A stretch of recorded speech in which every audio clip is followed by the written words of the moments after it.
Hello, and welcome to another episode of Short Stories with Stefan, a reading rainbow runway roller coaster dedicated to bringing you fictional fun in the fantastic form of free internet content. Don't forget to hit the big trinity of an online entity: like, subscribe, and share. And check out the podcast too, anywhere you listen, for these stories and more. And let's begin our story of two friends who meet at an unlikely place for an unlikely reason. Grabbing all his art supplies, Eric clears off his table and begins. First, he chooses a color paper, and magenta feels right this year. Next, he decides if the border decorations will be stickers or paint. He goes with stickers. He covers the border of his soon-to-be letter with stars and suns. Finally, he chooses what to write with. Quick consideration leads him to grab his favorite black pen. He writes quick, the words in his mind all but spilling out onto the page. He finishes and picks it up for a swift proofread before placing it gently into his equally decorated envelope. Today is proof enough of the sheer value of being able to walk to the post office.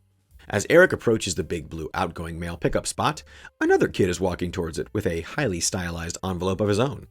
They arrive at the drop-off spot at the same moment. "I like your envelope," the kid says. "Thanks," says Eric. "Who's it for?" "Mine's for my grandma." "It's for Elvis." "Who?" "Elvis? Elvis Presley?" Never heard of him." The other little boy squints his face into a thoughtful and curious crunching shape. "Love Me Tender? Loving You? Jailhouse Rock? GI Blues? You've never seen any of those movies?" "Oh, he's a movie star." "Was a movie star. He died." "You're writing letters to a dead person?" "Yeah." The other little boy, now more than before, continues to scrunch his little face into a hilarious attempt at sincere thoughtfulness. "That's pretty insane." "Yeah, I know." Eric is used to other kids making fun of his love for Elvis. "No, I mean that in a nice way, like insanely epic." "Oh, really?" "Yeah, you're basically writing letters to a ghost." "It was my grandma's favorite thing to do on Valentine's Day, so I do it too." The other little boy shoots his hand out to shake Eric's. "I'm Luke." Eric shakes his hand. "Eric, I just moved in, like down the street. You want to come over? You could show me who this Elvis person is. My parents might know who he is, and I don't know, we can ask anyway."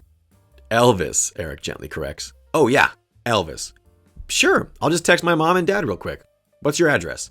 The two boys text their parents their plan and are rewarded for their proactive thinking by a spur-of-the-moment playdate. They both drop their envelopes in the mailbox and walk back to Luke's house. Once there, Eric proudly passes on to Luke the gift his grandma passed to him. They spend the rest of the day watching clips of The King.